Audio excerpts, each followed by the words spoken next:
انا لقتل الحسین حرارۃ فی قلوب المؤمنین. یہ کتنا عظیم انسان جس کو عالم ملکوت میں ہونا چاہیے، وہ کربلا کی سرزمین پہ 3 دن کا بھوکا و پیاسا ہے. نہ یہ عادت ہے نہ یہ رسم ہے. انسانیت کے تحت امام حسین کے اوپر گریا کرتا ہے، حتماً اس کو جزا. غیر مسلم تھا لیکن اسے اس کے ذریعے شفا ملی. وہ گریا جو معرفت کے ساتھ ہو رہا ہے، اس گریا کا کوئی مقابلہ نہیں. علم بھی سماج کو دیتی ہے، کھانا بھی سماج کو آزاداری امام حسین دیتی ہے، بھائی چارگی بھی پیدا کرتی ہے. فرش اعضاء پہ آ کے بیٹھ رہے ہیں تو 2 فائدے ہو رہے ہیں. فرشتوں کی معیت، ان کی ہمراہی ہم کو مل رہی ہے، معصومین کی ہمراہی ہم کو مل رہی ہے، اور ایک الگ سے تقدس طاری ہو جاتا ہے. کہ عزاداری ہو لیکن معرفت اور خلوص کے ساتھ. مومنین سے ایک گزارش ہے کہ اگر کہیں مجلس اعضاء برپا ہو رہی ہے محرم میں تو فرش اعضاء پہ بیٹھے، وہاں کی زینت بنے. سڑکوں کی گلیوں کی زینت خدا کے واسطے نہ، وہاں کوئی فائدہ نہیں. باللہ من الشیطان الرجیم، بسم اللہ الرحمن الرحیم.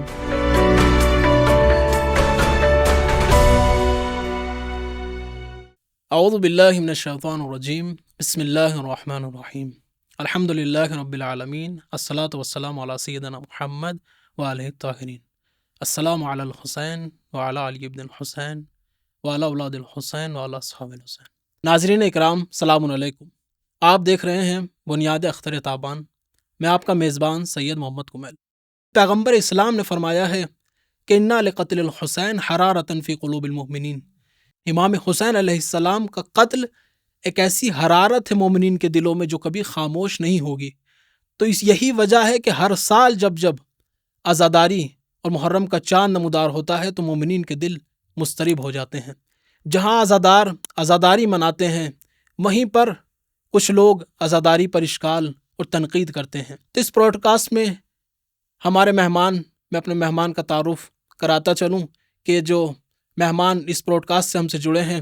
سب سے پہلے عالی جناب حجت الاسلام والمسلمین مولانا ذیشان حیدر صاحب، جن کا میں استقبال اور سلام عرض کرتا ہوں. علیکم السلام ورحمۃ اللہ وبرکاتہ. اور ہمارے دوسرے مہمان عالی جناب مولانا باقر ایلیا صاحب، کہ جن کا میں استقبال اور سلام عرض کرتا ہوں. علیکم السلام ورحمۃ اللہ وبرکاتہ.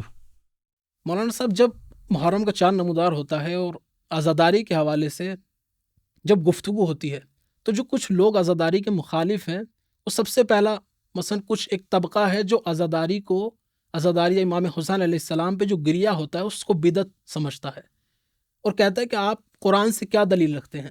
تو آیا کوئی دلیل قرآن میں ہے کہ جو گریا اور آنسو اور رونے کو ثابت کر سکے؟ اعوذ باللہ من الشیطان الرجیم، بسم اللہ الرحمن الرحیم وبہ نستعین. دیکھیں، کچھ چیزیں اللہ نے ہمارے لیے جو رکھی ہیں ہماری زندگی میں، وہ فطری ہیں. فطری امور ایسے ہوتے ہیں کہ جن سے انسان دوری اختیار نہیں کر سکتا، صحیح. ان کو اپنے وجود سے الگ نہیں کر سکتا. یہ ہو سکتا ہے کہ فطرت کے اوپر گرد جم جائے، جیسا کہ امیر مومنین علیہ الصلوۃ والسلام نے اپنے پہلے خطبے میں، نہج بلاغہ کے پہلے خطبے میں، جہاں انبیاء کے مبعوث ہونے کا فلسفہ بیان کیا ہے، وہ یہاں یہ کہا کہ چونکہ انسانیت کی فطرت پہ گرد جم گئی تھی، اس گرد کو صاف کرنے کے لیے اللہ نے انبیاء کے سلسلے کو رکھا. لیکن فطرت مرتی نہیں ہے. یہ گریا، یہ رونا، یہ غم زدہ ہونا، یہ انسان کی فطری تقاضوں میں سے ایک تقاضا ہے کہ اگر اس کا کوئی اپنا مرتا ہے یا مشکل میں ہے یا پریشانی میں ہے تو وہ انسان خود بخود پریشانی میں آ جاتا ہے. بہت سے لوگ اشکال کرتے ہیں کہ امام حسین کے اوپر کب تک گریا کریں گے آپ.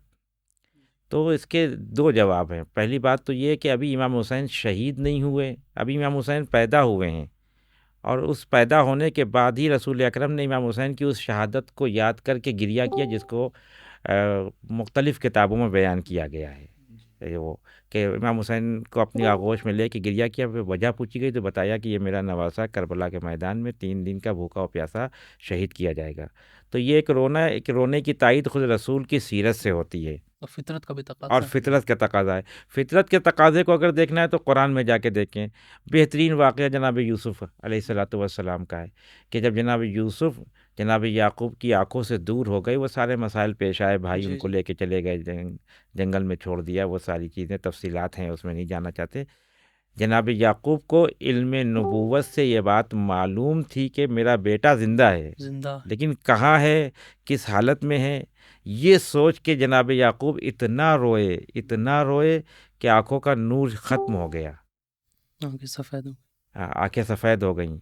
تو اس کا مطلب یہ ہے کہ اپنوں کے غم میں رونا، یہ قرآن اس کی تائید کرتا ہے. اب یہ ایک الگ مسئلہ ہے کہ کوئی یہ کہے کہ کب تک روئیے گا. تو یہ کب تک رونے کا جواب یہ ہے کہ جب انسان سے محبت کی شدت بڑھ جاتی ہے تو پھر گریے کا وقت بھی آپ تعین نہیں کر سکتے، معین نہیں کر سکتے کہ ہم 1 سال روئیں گے، 2 سال روئیں گے. جیسی محبت ہوتی ہے، کیونکہ امام حسین اور اہل بیت علیہ الصلوۃ والسلام سے ہماری محبت 1 یا 2 دن کی نہیں ہے. صحیح. جب تک ہم زندہ ہیں، یہ زندگی میں بھی یہ محبت ہمارے ساتھ ہے، اور قبر میں ہمارے ساتھ جائے گی یہ محبت. ایسا نہیں کہ ہم مر جائیں گے تو یہ محبت ہم سے جدا ہو جائے گی. ہم تو تو جب خلق ہی ان کے 3 اسلام. جی ہم تو خلق ہوئے ہیں اسی لیے.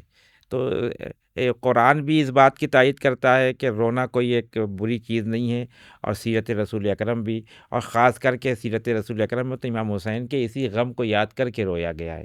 اور دیگر معصومین نے بھی اس کی طرف اشارہ کیا، جو واقعات ہیں، کتابیں لکھی گئی ہیں، انبیاء نے گریہ کیا. کتنے انبیاء جو کربلا میں تشریف لائے اور ان کو احساس غم ہوا تو امام حسین کے اوپر گریہ کیا. تو یہ ایک مسلم الثبوت حقیقت ہے. یہ چند لوگوں کے اشکال کرنے سے عزاداری کے اس حصے پہ کوئی اثر پڑنے والا نہیں. تو یہ جو گریہ ہے، ہم جو گریہ کر رہے ہیں، جیسا کہ مولانا نے فرمایا کہ یہ ایک فطری عمل ہے. جی. یہ صرف انسانوں میں ہی نہیں ہے. آج کی پیش رفتہ دنیا، سائنس یہ بتاتی ہے کہ صرف انسان ہی نہیں روتے. اگر ایک جانور، خاص کر کے مثلاً گھوڑا جس پہ سب سے زیادہ ریسرچ کی گئی، اور کتے، یہ 2 جانور ایسے ہیں جس پہ سب سے زیادہ، ان میں بھی دیکھا گیا جب ان کا عزیز ان سے جدا ہوتا ہے یا اس کے سامنے اس کا بچہ دنیا سے چلا جاتا ہے تو اس کی آنکھوں سے آنسو آتا ہے. یہی واقعہ تاریخ میں بھی نظر آتا ہے کہ جانور بھی فراق میں گریہ کرتے ہیں. بالکل. چوتھے امام کے سلسلے میں ہم لوگ ممبر سے مصائب میں بھی پڑھتے ہیں کہ وہ اونٹنی جس پر چوتھے امام نے سوار ہو کے 34 مرتبہ یا 32 مرتبہ حج فرمایا، وہ جب اس امام کے جانے کا احساس کرتی ہے تو آنکھوں سے آنسو جاری ہو جاتی ہیں. تو یہ ہے کہ انسان کا گریہ جو ہے وہ صرف اور صرف اس لیے نہیں ہے کہ فطرت ہی ہے، مثلا یا اس طرح کہا جائے کہ ایک عادت سی ہے ہماری، ہم ہر سال اسے ریپیٹ کر رہے ہیں، ریپیٹ اینڈ ریپیٹ کرتے جا رہے ہیں، ہر سال جب بھی محرم آیا تو ریپیٹ. نہیں، نہ یہ عادت ہے نہ یہ رسم ہے. اس میں قرآن بھی ہے اور فطرت بھی ہے اور سیرت بھی ہے، تینوں چیزیں ہیں. یہ مول صاحب نے فرمایا کہ قرآن سے، تو قرآن، سیرت اور فطرت، 3 چیزیں جب جمع ہو جاتی ہیں تب ہم امام حسین پہ گریہ کرتے ہیں، اور وہ گریہ ہمارا ارزش مند ہوتا ہے. ہم امام حسین کے ان کی شہادت کو یاد کر کے گریہ کر رہے ہوں یا ان کی تمام مصیبتوں کو یاد کر کے گریہ کر رہے ہوں. بہت اچھا. یعنی جب اب یہاں سے ثابت ہو گیا کہ گریہ قرآن سے بھی ثابت ہے، حدیث سے بھی ثابت ہے، اور فطرت کا تقاضا بھی ہے. تو جب ہم امام حسین علیہ السلام پہ گریہ کرتے ہیں تو بہرحال آدمی گریہ کرتا ہے، بچہ بھی گریہ کرتا ہے، سانی جو گریہ کرتے ہیں، لیکن جب ہم گریہ کرتے ہیں تو اس گریہ کا کچھ ثواب بھی ہے. آیا کوئی روایت معتبر ہے کہ جو بیان کرے کہ جو تم رو رہے ہو اس کا ثواب، اس کی فضیلت، اس کی کچھ ارزش ہے؟ اس سلسلے میں امام رضا علیہ الصلوۃ والسلام کی سے روایت منقول ہے، اور دیگر معصومین سے بھی روایت ہے کہ امام حسین کے غم میں گریہ کرنا انتہائی باعث ثواب ہے، اور اللہ سارے گناہوں کو معاف کر دیتا ہے. امام رضا علیہ الصلوۃ والسلام فرماتے ہیں کہ جب انسان کی آنکھوں سے اشک گرتے ہیں اور وہ اس کے رخسار تک آ جاتے ہیں، ایک وقت ہوتا ہے کہ انسان رومال رکھ کے گریہ کرتا ہے اور کسی کے آنسو نہیں آتے ہیں، وہ بھی گریہ کر رہا ہے، وہ ایسی بات نہیں ہے، لیکن ایک دفعہ ہوتا ہے کہ کیفیت اتنی زیادہ عظیم ہو جاتی ہے کہ مسلسل آنکھوں سے آنسو گرنے لگتے ہیں. امام فرماتے ہیں کہ جب یہ آنسو جو ذکر امام حسین میں آنکھوں سے نکل کے رخسار تک آتے ہیں، اللہ سارے گناہوں کو معاف کر دیتا ہے. اس کی ایک طولانی حدیث بھی ہے نا اس میں، ایک کہ اگر صرف آنکھوں میں رہ جائے تو کیا اثر ان کا ثواب ہے، باہر نکل آئے تو اس کا ثواب ہے، رخسار تک آئے تو اس کا ثواب، داڑھیوں میں آئے تو اس کا ثواب، اور سینے پہ گرنے لگے تو اس کا ثواب. یعنی ایک کی طرف میں نے اشارہ کیا کہ اگر رخسار تک آتا ہے تو خدا سارے گناہوں کو معاف کر دیتا ہے. تو اس طرح سے اگر اس گریے کو یعنی یہ کہیں کہ یہ بدعت ہے، شرک ہے، عادت ہے، تو یہ قابل قبول نہیں ہے، اس لیے کہ اس کے ہر مرحلے میں، ہر قطرے کے لیے ہمارے یہاں تائید موجود ہے، وہ بھی معصوم امام کی تائید ہے جنہیں ہم مانتے ہیں. خود رسول اکرم سے روایات ہیں جی، امام حسین کے سلسلے میں اور ان کے گریہ کے سلسلے میں. تو یہ ایک ایسا امر ہے، یعنی کہ اگر کوئی اس کا انکار کرتا ہے تو گویا وہ دین کے واضح ترین حکم کا انکار کر رہا ہے. ہم کہتے ہیں کہ اگر آپ امام علی کو نہیں مانتے یا ائمہ کو نہیں مانتے تو رسول اکرم کی تو اتباع کرتے ہیں. رسول اکرم نے اپنی زندگی میں متعدد مقامات پر امام حسین کا جو تعارف کرایا ہے اور وہاں پر گریہ کے سلسلے میں گفتگو کی ہے، تو ایک مسلم الثبوت حقیقت ہے یہ. البتہ یہ یہاں سے پھر ایک بحث ہونا چاہیے کہ گریہ جو امام حسین کے اوپر ہو رہا ہے یہ صرف اس لیے نہیں ہو رہا ہے کہ ہمارے گناہ معاف ہو جائیں. یہ ایک فطری محبت کا تقاضا ہے. گناہ نہ بھی معاف ہوں، اگر فرض یہ کریں کہ کوئی روایت نہ بھی ملے ہم کو، لیکن چونکہ ہماری محبت امام حسین سے ایسی ہے جس کی وجہ سے ہم امام حسین کے اوپر گریہ کریں کہ کتنا عظیم انسان جس کو عالم ملکوت میں ہونا چاہیے، وہ کربلا کی سرزمین پہ 3 دن کا بھوکا و پیاسا ہے. یہ خالی یہ سوچ لے انسان عظیم شخصیتوں کے بارے میں تو انسان کی آنکھوں سے آنسو نکل آتے ہیں. اور یہ ہم دیکھتے ہیں کسی بھی قوم کے اوپر ظلم ہوتا ہے جب ٹی وی پہ دکھایا جاتا ہے، خبروں میں آتی ہیں، تصویریں دکھائی جاتی ہیں، بچوں کو دکھاتے ہیں، تو ہمارا کوئی تعلق نہیں ہوتا ان سے، لیکن چونکہ فطری ایک تعلق ہے انسانیت کا تو ہم اس کے اوپر آنسو بہتے ہیں. نہ بھی آنسو بہائیں تو کم سے کم غمزدہ ہو جاتے ہیں کہ ایسے بچہ ایسا ہے، یہ ہو رہا ہے، چھوٹے بچے کو اس طرح سے مارا. یہ وہ تو اب ظاہر دنیا میں جتنا بھی ظلم ہو جائے، کوئی بھی ظلم کربلا کے اوپر جو اہل بیت کے اوپر اور ان کے بچوں پہ ظلم ہو اس کی برابری نہیں کر سکتے. مثلا اگر یہ کہیں سے کچھ ایسا پیش کر دیا جائے کہ 6 مہینے کے بچے کو 3 دن سے بھوکا و پیاسا رکھا گیا، ایسے واقعات ہیں. علماء نے ایسے واقعات بیان کیے ہیں کہ بعض ایسے افراد ہیں کہ جو اسلام میں داخل نہیں ہیں، ان کے سامنے جب جناب علی اصغر کی شہادت اور ان کی مصیبت کا تذکرہ کیا گیا تو فرماتے ہیں علماء، میں نے خود سنا ایک عالم سے، دنیا سے چلے گئے، خدا ان کے پر رحمت نازل کرے، کہ ایک پنڈت کو جب میں نے یہ واقعہ بیان کیا تو پنڈت کی آنکھوں سے آنسو جاری ہو گئے. تو پنڈت تو مسلمان نہیں ہے لیکن انسان تو ہے، تو انسان ہونے کے تقاضے کے تحت اس کے آنکھوں میں آنسو آئیں گے. تو یہ فطری تقاضے ہیں، اسے آپ آنکھیں نہیں بند کر سکتے. اگر یہ 2-3 اشکال کرنے والوں کی وجہ سے آپ یہ چاہیں کہ اس کو بند کر دیں، یہ بند ہونے والی چیز نہیں ہے. رسول کی سیرت کے حساب سے جیسے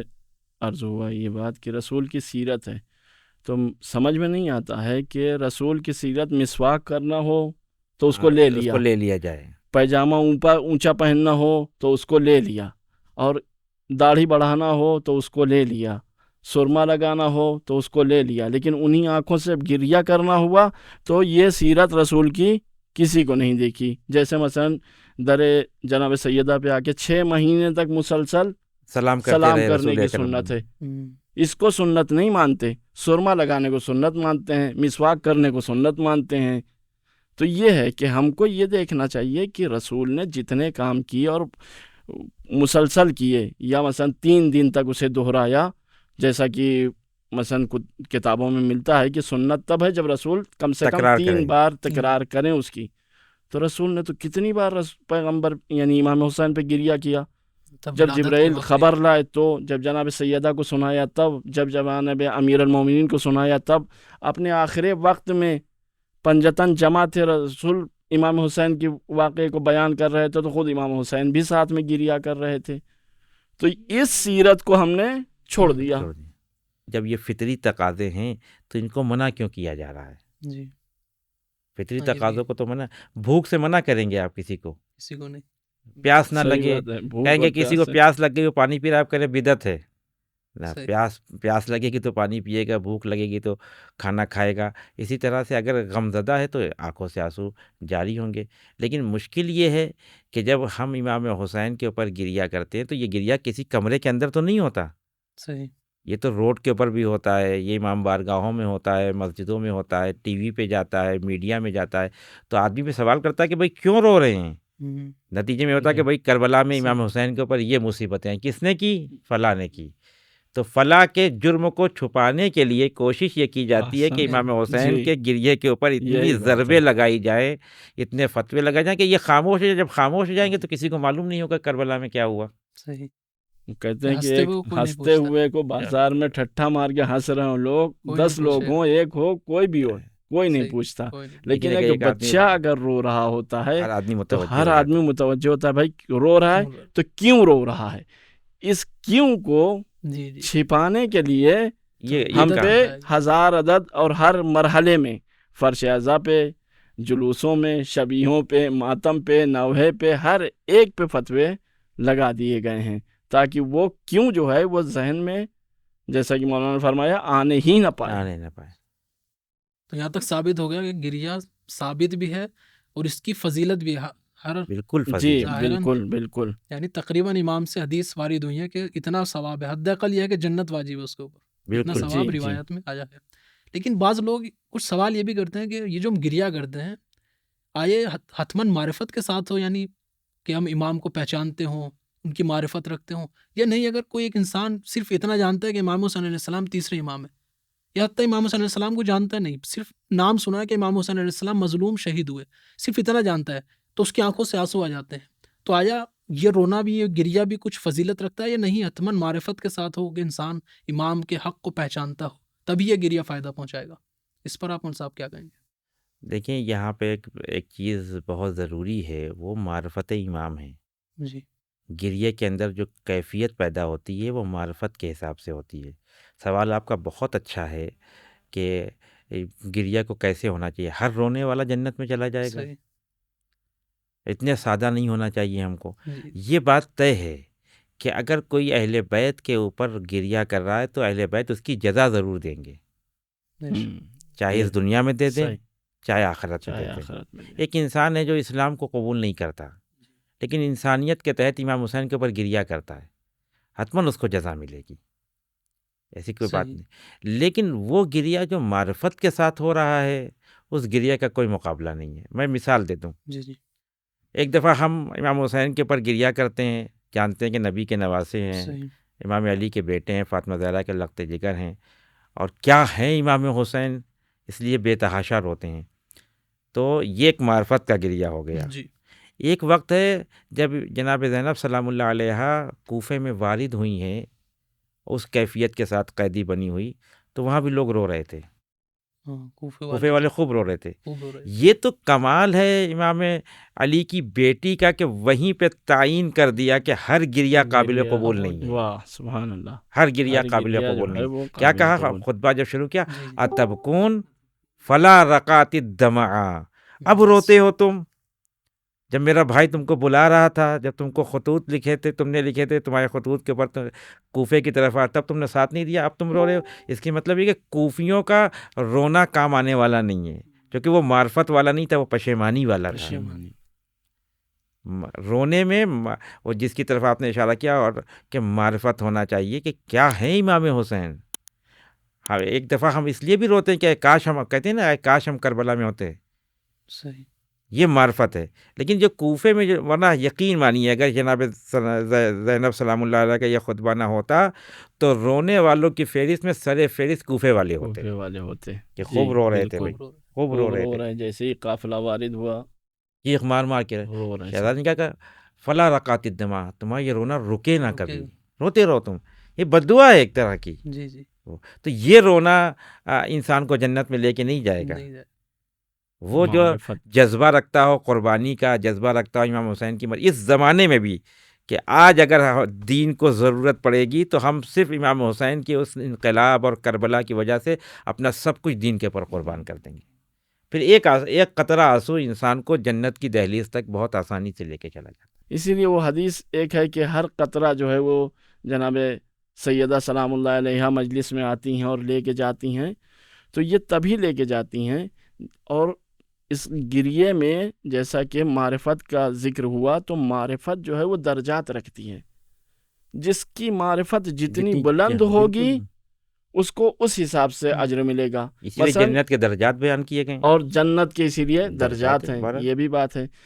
کیوں؟ اس لیے کہ دیکھیے، ایک انسان صرف امام حسین پر انسانیت کی بنیاد پر رو رہا ہے تو اب اس کا مرتبہ الگ ہے، مرتبہ الگ ہے، اس کی جزا یہ ہے کہ اسے دنیا میں سب کچھ ملے۔ اسی لیے شاید یہی وجہ ہے کہ ہمارے ہاں بعض اہل ہنود جو ہیں، ہندو ہم جسے کہتے ہیں، جی ان کو جو کچھ اتنا سب ملتا ہے وہ خدمت بھی کرتے ہیں عزاداری میں، جلوسوں میں پانی پلاتے ہیں، جلوسوں کے لیے روڈ صاف کرواتے ہیں، کچھ اس طرح سے جو وہ نیک کام کرتے ہیں امام حسین کے لیے، اور ان کا عقیدہ ہے کہ ہم کو سال بھر دیتے ہیں امام دیتے حسین علیہ ہیں السلام. یہ یعنی میں اس خود لیے شاہد ہوں، بعض ایسے مقامات ہیں کہ شاہد جہاں مثال بھی موجود ہے۔ برادران ہندو کے گھروں میں امام بارگاہ سجتا ہے، باقاعدہ مجلس عزا امام حسین برپا ہوتی ہے. تو وہ انسانیت کے تحت یہ کام کر رہے ہیں، وہ بھی اس درجے پہ ایک فائز ہے، اللہ ان کو اس کی جزا دے گا. لیکن جو امام کو امام سمجھ کے واجب الاطاعت سمجھ کے رو رہا ہے، پھر اس کے رونے کا کوئی جواب نہیں ہے. پھر اس کا ایک آنسو شاید بہت سے لوگوں کو، دوسرے لوگوں کو بھی نجات دے دے، کہ اس کو یہ حق مل جائے کہ تم حق شفاعت رکھتے ہو قیامت میں، کہ تم خود تو جنت میں جاؤ گے، دوسروں کو بھی اپنے ساتھ لے کے جا سکتے ہو. بہت اچھے مول صاحب. یعنی یہ گریہ یہاں ثابت ہو گیا کہ گریے میں ہم خاص کر اہل بیت علیہ السلام کے جو چاہنے والے ہیں، نہ ہمارا رونا بدعت ہے، ہمارا رونا بھی ثابت ہے. اور گریہ کا اثر کیا ہے یہ بہرحال روایات میں موجود ہے. اور یہ گریہ معرفت کے ساتھ ہو تو پھر انسان کو بلندیوں تک پہنچائے. بالکل، بے شک بے شک. لیکن عزاداری جو کلن ایک عزاداری جو مفہوم عزاداری ہے، کیونکہ امام حسین علیہ السلام جب مکہ سے نکلے تھے اور ایک وصیت بھی لکھی ہے محمد حنفیہ کو، تو اس میں ایک جملہ کہا تھا کہ میں اصلاح کے لیے نکل رہا ہوں، امت کی اصلاح کے لیے جا رہا یعنی ہوں. امام حسین علیہ السلام اصلاح کے لیے نکلے تھے. اب عزاداری یہ بھی امام حسین علیہ السلام کی عزاداری ہے. تو یہ معاشرے میں یعنی کس طریقے سے اصلاح کرتی ہے، یہ کس طریقے سے عزاداری معاشرے کی اصلاح میں مؤثر ہے، اس پر بھی تھوڑی روشنی ڈال دیں مولانا. دیکھیے اس کے بہت سارے پہلو ہیں کہ کس طرح سے عزاداری ہمارے سماج پہ اثر انداز ہے. تو ایک چیز جو ہے وہ پہلے مثلاً تبرک کا رواج کم تھا، خالی مجلسیں ہوا کرتی تھی.